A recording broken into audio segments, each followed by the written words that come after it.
कार्यक्रम के प्रायोजक हैं श्री मदन भाई रेखाबेन हुमड़, रूपेन प्राची हुमड़, अनगवीर आर्शवीर हुमड़, रिक्ता विशाल सेठी, आरिका। अब चित्रकेतु के सामने उसे पेश किया गया। चित्रकेतु ने उसका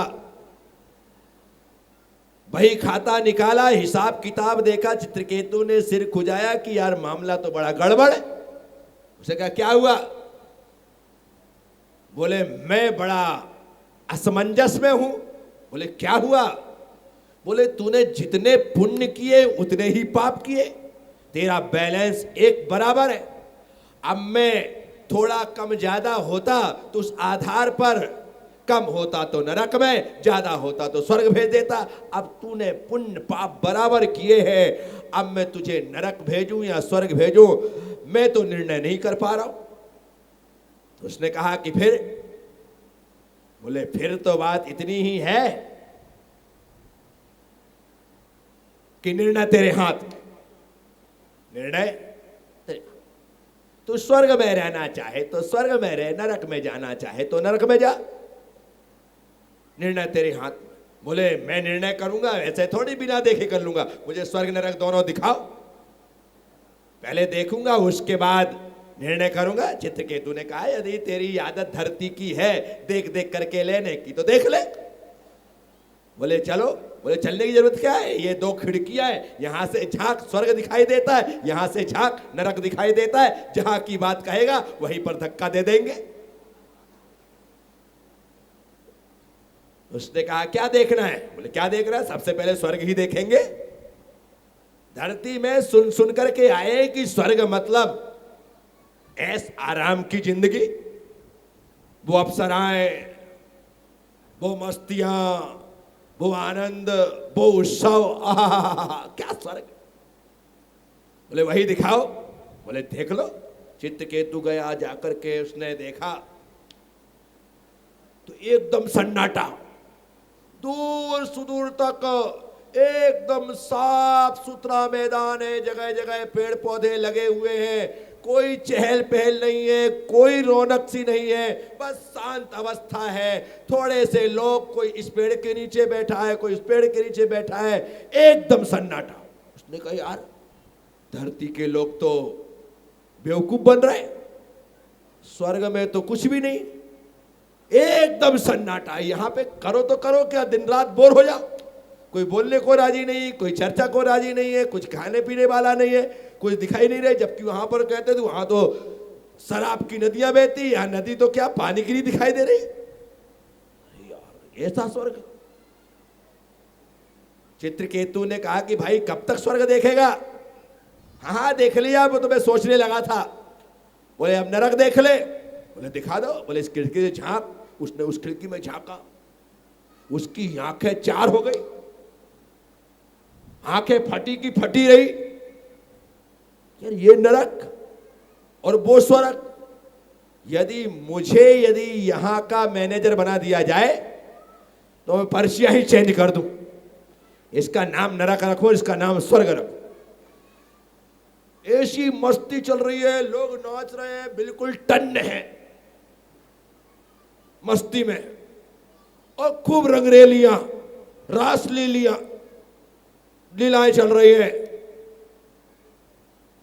चित्रकेतु से उस व्यक्ति ने कहा कि ये सही में नरक है? बोले हाँ भाई ये नरक है। बोले आप एक बार और देख लो, हो सकता है किसी ने गुस्ताखी की हो और नरक की पर्ची स्वर्ग में के सामने और स्वर्ग की पर्ची नरक के सामने लगा दी हो, आप भी देख लो। मैंने देखा हुआ है, मेरा तो रोज का ही काम है, लोग आते हैं, मेरे यहाँ भेज देता हूँ, वहां भेज देता हूँ। वो तो तू बराबर बैलेंस लेके आया, इसलिए निर्णय तेरे पर छोड़ दिया। बोले यदि हकीकत में ये नरक है और हकीकत में ये स्वर्ग है तो तुम्हारा स्वर्ग तुमको मुबारक, तुम्हारा स्वर्ग तुमको मुबारक। बोले मतलब? बोले भेज दो नरक, अपन नरक जाएंगे, मस्त रहेंगे, मस्ती करेंगे। बोले भाई देख ले तेरा बैलेंस बिल्कुल बराबर है, जरा सा निर्णय तुझे दुख के सागर में डाल देगा। अरे बोले देख करके जा रहा हूं, तुम्हारे हिसाब से नहीं जा रहा हूं। बोले फिर भी सोच ले, मौत 3 टाइम देती है, मैं भी तुझे 3 मौके दे रहा हूं, एक बार फिर। बोले निर्णय कर लिया सो कर लिया, फाइनल। बोले लॉक किया जाए, बोले लॉक किया जाए। इतना करने के साथ ही चित्रकेतु ने लॉक कर दिया, और लॉक करने के बाद यमदूतों से कहा कि ले जाओ, इसे नरक में छोड़ करके आओ। और उसे लेकर के गए।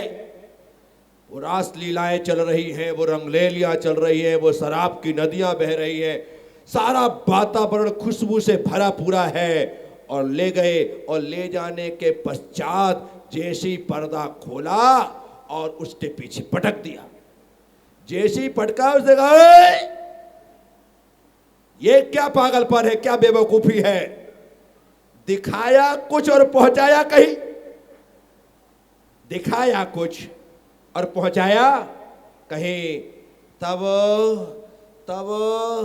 यमदूतों ने कहा जो दिखाया था वो हमारे नरक का ऐड है, वो हमारे नरक का ऐड है। यदि ये नहीं दिखाते तो तुम जैसे बेवकूफ लोग क्या नरक आते।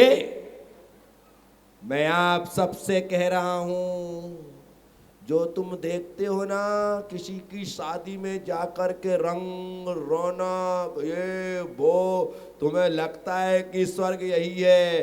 बेटा पर्दा हटने के बाद पता चलेगा कि नरक।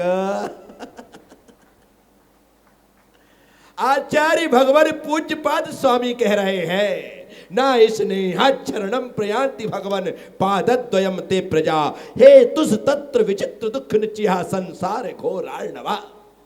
कि हे प्रभु, ये जितने भी लोग आपके पास आते हैं, कोई भी आपके चरणों की शरण को आपसे स्नेह करके स्वीकार नहीं करता है। ये जितने भी लोग आपके पास आए हैं, आ रहे हैं और आएंगे, इस संसार में विचित्र विचित्र प्रकार के दुख हैं। उन दुखों की वजह से ये आपके पास आकर के बैठ जाते हैं, आपके पास आकर के ठहर जाते हैं।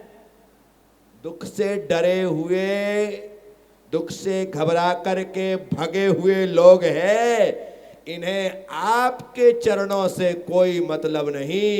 ये तो दुख से डर करके एक शांति का स्थान मिला तो यहां पर आकर के बैठे हैं, इन्हें आपसे स्नेह नहीं।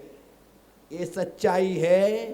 यदि तुम्हें भगवान से स्नेह होता तो तुम मेरी तरह इस मुद्रा में होते, इस मुद्रा में होते।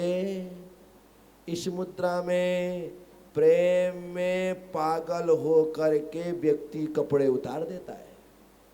क्या ये प्रेम का पागलपन और दीवानापन है कि मैं दिगंबर अवस्था को धारण करके तुम्हारे बीच बैठा हूं? सबके बस की बात नहीं है। सिर्फ प्रेम में ही संभव है वस्त्रों का त्याग, बाकी कोई कर ही नहीं सकता, छोड़ ही नहीं सकता। ये सनातन सत्य है, सिर्फ प्रेम में ही वस्त्र उतरते। साथियों, मैं आप सबसे संसार में विचित्र विचित्र प्रकार के भयंकर भयंकर दुख है, और उस दुख के कारण ही ये लोग हे प्रभु आपके पास आकर के बैठे हुए हैं। साथियों, आचार्य महाराज कहते हैं, अत्यंत स्फुर दुग्ध रश्मि निकरा व्याकीर्ण भूमंडलो ग्रीष्म कार्यतीन्दुपाद सलिलच्छायानुरागम रवि। उदाहरण दिया है आचार्य महाराज, अत्यंत प्रकाशमान प्रखर किरणों के समूह से पृथ्वी मंडल को व्याप्त करने वाला ग्रीष्मकालीन सूर्य चंद्रमा की किरणों के प्रति, शीतल जल के प्रति तथा वृक्षों की सुखद साव के प्रति अनुराग करा देता है। ये गर्मी ना पड़े, ये गर्मी ना पड़े तो कौन कूलर खरीदे? गर्मी ना पड़े तो कौन एसी लगवाए? गर्मी ना पड़े तो कौन पंखा चलाए? ठंडी के दिनों में ये पंखे ऐसे लटके रहते हैं, धोखे से यदि लाइट के स्थान पर पंखे का स्विच ऑन हो जाए तो जो कमरे में है फैन तो बाद में ऑफ होता है, वो पहले ऑन हो जाता है। इतनी भी अकल नहीं है, ठंड में पंखा चला दिया। अरे भाई इसमें अकल क्या करेगी? रेगुलेटर के पास वाला जो स्विच है मैं तो समझा था कि वही पंखे का होगा, लेकिन उसके सेकंड जो है वो पंखे का निकला और रेगुलेटर के पास वाला बिजली का निकला। अब मेरी क्या गलती? ऐसा होता है या नहीं मैं आपसे पूछ रहा हूं। वृक्षों की छाया कब अच्छी लगती है? जब भयंकर गर्मी लगती है तब। ठंडी के दिनों में तो खुली छत खुली आंगन में बैठ करके धूप का मजा लिया जाता है, लेकिन अत्यंत स्फुर दुख रस में निकला व्याकीर्ण भूमंडलो, जब सारा भूमंडल सूर्य की तपतायमान किरणों से तप जाता है, तब क्या होता है? गैसमय कार्य तीन दुसबाद सलिल छायानुरागम मधवी। आचार्य कहते हैं उस समय चंद्रमा की किरणों के प्रति गर्मी के दिनों में लगता है सूरज जल्दी डूब जाए, रात हो जाए तो सुकून मिले, लेकिन गर्मी के दिन में ही सूरज देर से डूबता है। ठंडी के दिन में 5:30 बजे गुड नाइट, गर्मी के दिनों में 7:30 पौने 8 तक भाई साहब चमक ही रहे। अरे जा, लेकिन नहीं, अभी और सताऊंगा फिर जाऊंगा। आचार्य कह रहे हैं चंद्रमा की किरणें तपतायमान सूर्य की किरणों की वजह से गर्मी के दिन में सुखद लगती हैं। फिर कहते हैं आचार्य सलिल जो शीतल जल है, क्या है? शीतल जल है, वो अभी अच्छा लगता है गर्मी के दिनों में। ठंड के दिनों में तो उबलता हुआ पानी पिलाओ तो लगता हाँ मजा आ गया। और ठंडी की गर्मी के दिनों में कोई थोड़ा सा गुनगुना दे दे, कैसा दे दे? थोड़ा सा गुनगुना पानी दे दे तो तुम भीतर से खौलने लगो। ये पानी का फेंक दे आदमी को जब हो गया। साथियों सलिल और वृक्षों की सुखद साया सिर्फ सूरज की किरणों के कारण ही सुखद लगती है। बस संसार के दुखों की वजह से ही भगवान के चरण हमें सुखद लग रहे हैं, अन्यथा उनके प्रति किसी प्रकार का कोई स्नेह हमारे भीतर नहीं। साथियों ऐसे ही भगवान के चरणों में आकर के मत बैठना, भगवान से प्रेम करो। भगवान से प्रेम करो। भगवान से जिस दिन प्रेम होगा ना तो उनके पास जाने का मन करेगा, बोलो हाँ। उनके पास बैठने का मन करेगा, बोलो हाँ। उन्हें छूने का मन करेगा, बोलो हाँ। क्यों? क्योंकि प्रेम हुआ इसलिए। क्या हुआ? बिना प्रेम के तो कोई तुम्हारे ऊपर टिक भी जाए तो कहे भाई क्यों माथे पड़ रही है? नहीं होता क्या? और प्रेम हो तो आखिर बात क्या है? क्यों चुभन हो रही है जो दूर दूर है? वाह, नहीं होता। प्रेम में चुभन भी सुखद लगती है और घृणा में सुखद एहसास भी कांटों सा चुभता है। ये सच्चाई है। इसलिए भगवान से प्रेम हुए बिना हम उनके निकट जा ही नहीं सकते। यहाँ पर बहुत से लोग हैं जिन्हें मंदिर गए बिना चैन नहीं पड़ती। बोलो कितने लोग हैं? जो बिना मंदिर के चैन नहीं पड़ती। इसमें इतने लोग हैं जिन्हें बिना अभिषेक किए चैन नहीं पड़ती। बाकी लोगों से आप कहते रहो मंदिर जाया कर, मंदिर जाया कर, मंदिर जाया कर, वो कहता है चुप रहे मेरा दिमाग मत खाया कर। अरे तुझे जाना है तू जाया कर, मेरे पीछे क्यों पड़ा है नहा धो करके? मुझे नहीं जाना, जा। क्यों? उसे प्यार ही नहीं हुआ। जिस दिन उसका दिल उस दिलवर के लिए धड़कने लगेगा, उसे कहने की जरूरत नहीं पड़ेगी कि तू मंदिर जा, अभिषेक कर, पूजा कर, पाठ कर, कुछ कहने की आवश्यकता नहीं होगी। इसलिए परमात्मा से प्रेम करो। हेरी में तो प्रेम दीवानी, मोरो दर्द न जाने कोई, और सूली ऊपर सेज पिया की किस विधि मिलनो होए। मीरा कह रहे ऐसे लागे लगन, मीरा हो गई मगन, वो तो गाँव गाँव गली गली गाने लगी, गुनगुनाने लगी। ऐसे लागे लगन, मीरा हो गई। 5000 साल कृष्ण और मीरा में दूरी है, 5000 साल की। ये तो हिंदू परंपरानुसार,